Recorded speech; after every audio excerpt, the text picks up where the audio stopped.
আসসালামু আলাইকুম বন্ধুরা, আশা করি সবাই সুস্থ আছেন।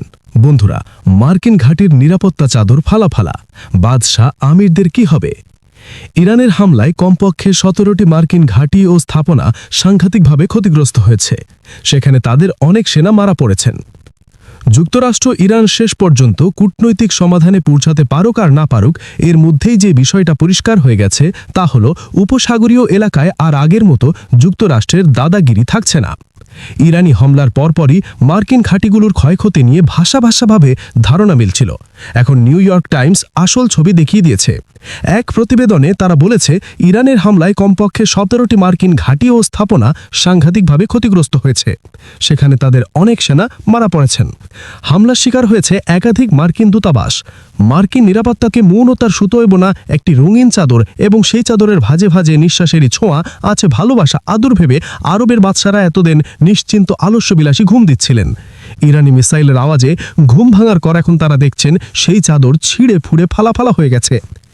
ইসলামাবাদের সালিশি টেবিলে যুদ্ধবিরতির জন্য ইরান যে 10টি শর্ত রেখেছিল তার মধ্যে একটি হলো পুরো মধ্যপ্রাচ্য থেকে সব মার্কিন সেনা সরিয়ে নেওয়া। ইরানের দাবি, সেখানে কোনো মার্কিন ঘাঁটি রাখা যাবে না।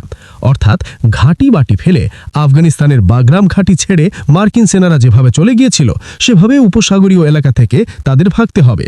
ইরানের হামলায় ঘাঁটিগুলোর করুণ দশা দেখে আরব দেশগুলোও বুঝে ফেলেছে তাদের নিরাপত্তা দেওয়ার মুরদ যুক্তরাষ্ট্রের আর আগের মতো নেই। প্রশ্ন হলো, আরবের বাদশারা কেন তাদের দেশের ভেতরে যুক্তরাষ্ট্রকে এত ঘাঁটি বানানোর অনুমতি দিয়েছিলেন? এসব ঘাঁটি কার নিরাপত্তার জন্য বানানো হয়েছিল? এগুলো কি আসলে বাদশাহ আমিরদের গদির, নাকি আরবের সাধারণ মানুষের নিরাপত্তার জন্য বানানো হয়েছে?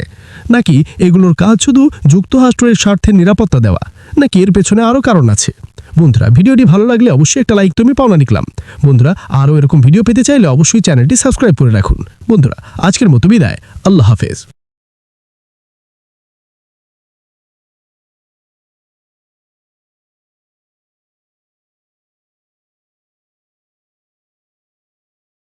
من دبوس الطيز لقيت عنده وتبيع نفسك لفالك ونادى وش فيك طلب المهانة وتندى وتحسب ذلك رفعة يوم ترضى.